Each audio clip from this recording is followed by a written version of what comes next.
This is the lesson 8.5 visual summary. So Samantha is landing her drone that is at an altitude or a height of 95 feet.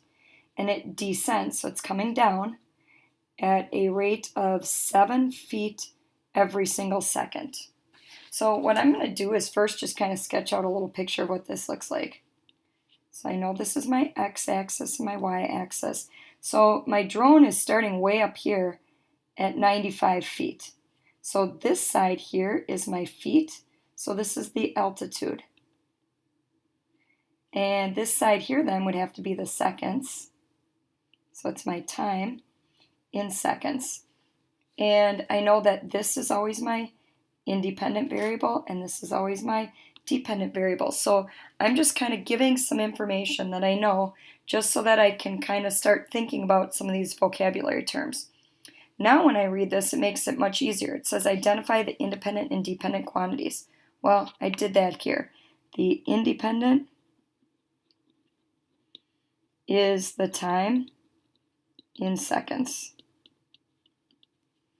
And the dependent is the altitude in feet. Okay, but that's not all it asks. It says define variables for these quantities. So I'm going to let the time in seconds be t and the altitude in feet be a. So they want me to write an equation to represent the drone's altitude. So if I think about it, the height of the drone, which is the altitude, is equal to 95, and then it's minus 7 feet every single second. So there's my equation. Now I'm going to use my equation. What's the unit rate of change? This is always my unit rate of change. It's what's happening to my drone. It's going down. It's negative 7 over 1. Remember earlier in the year, this is my constant. So this is y over x. And when I look at y, that's my altitude in feet. And this is my time in seconds. So what does this unit rate of change mean? It means we're going negative 7 feet every 1 second. So remember, unit rate of change, this was earlier in the year again, it means for every 1 of something. So the denominator needs to be 1. So what would the altitude of the drone be after 2 seconds? We'll go back to my equation and plug a 2 in place of the time.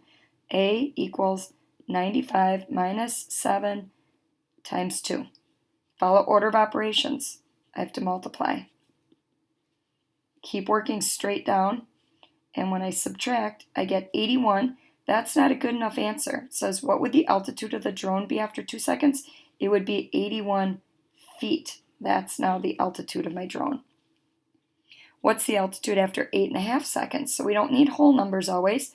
Go back to the equation. Altitude equals 95 minus 7, and then its t, time, is 8.5. Follow order of operations, and I need to multiply. And if I take 7 times 8.5, I get 59.5. And when I subtract those two, I get 35.5. And again, that doesn't make any sense to me. What would the altitude be? It's 35.5 feet.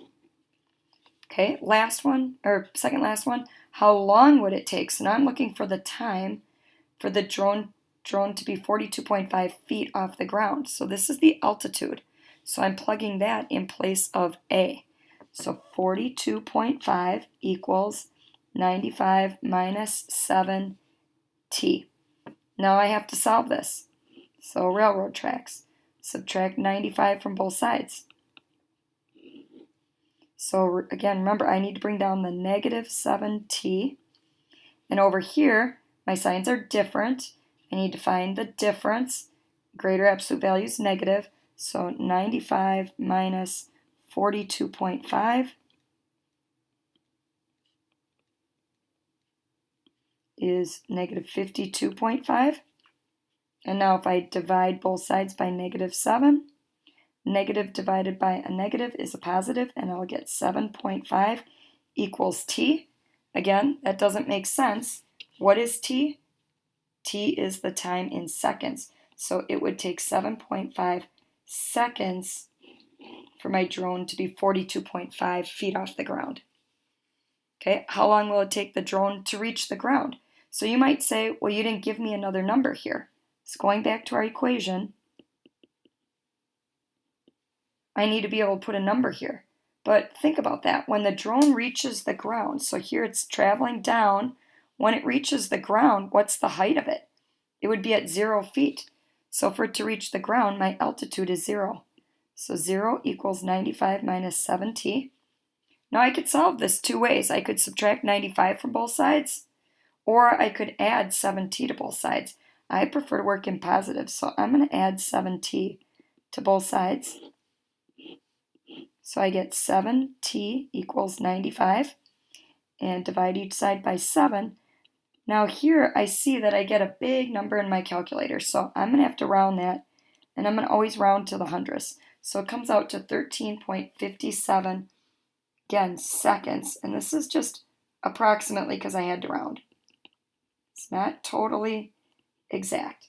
However, if I make it a mixed number, if I do 95 divided by 7, 7 goes into 25, 3.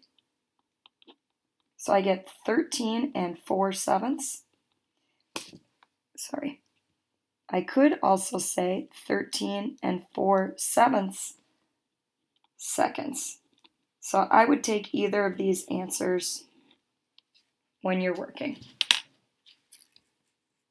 So the whole point of this is that sometimes our rate of change can be a negative. Think about that. It's usually when we're going down, when you're going under the ground, below sea level. Anytime something is negative, we should be moving in a downward direction.